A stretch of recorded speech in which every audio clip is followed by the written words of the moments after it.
Alors bonjour, dans cette vidéo je vais vous montrer comment paramétrer correctement GeoGebra 5. Alors GeoGebra est composé de plusieurs fenêtres. Ici la fenêtre de géométrie ou de graphique, ça dépend comment on l'appelle, qui vous permet de faire tout ce qui est géométrie comme sur votre cahier ou sur papier blanc.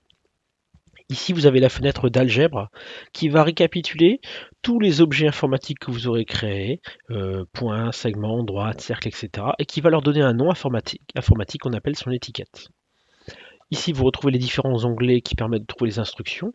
Chaque onglet dispose d'une petite flèche ici en bas à droite qui en fait est un menu déroulant qui vous donne accès à d'autres instructions. Bon, ici les onglets de menu. Alors, GeoGebra au début, quand vous l'ouvrez, est mal paramétré. Il y a les axes qui ne vous servent pas. Donc vous allez faire un clic droit dans la zone de graphique et décocher axe. Pareil pour la grille. Alors soit vous avez ce quadrillage là, soit un peu plus détaillé, ça dépend de la version. Vous faites un clic droit, vous décochez gris. Et là, vous êtes comme si vous étiez sur papier blanc. Sauf que, pour l'instant, GeoGebra est mal paramétré. Regardez, si je place un point, il met des ronds.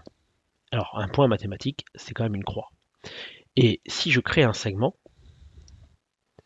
point A, B, il met automatiquement son nom informatique qui est l'étiquette. Voilà. Donc tout ça, on n'en veut pas trop. Euh, donc pour bien paramétrer votre logiciel, vous allez aller dans les options. On va commencer par les paramètres avancés. Vous allez aller dans ce menu-là, celui-ci. Donc c'est le 1, 2, 3, 4e en partant de la gauche. Ce sont les préférences par défaut. Vous avez ici la famille des points. Il y a 5 familles de points. Actuellement, on est sur les points libres. On va faire le paramétrage de la croix sur tous les types de points. Donc on va sélectionner la famille entière des points.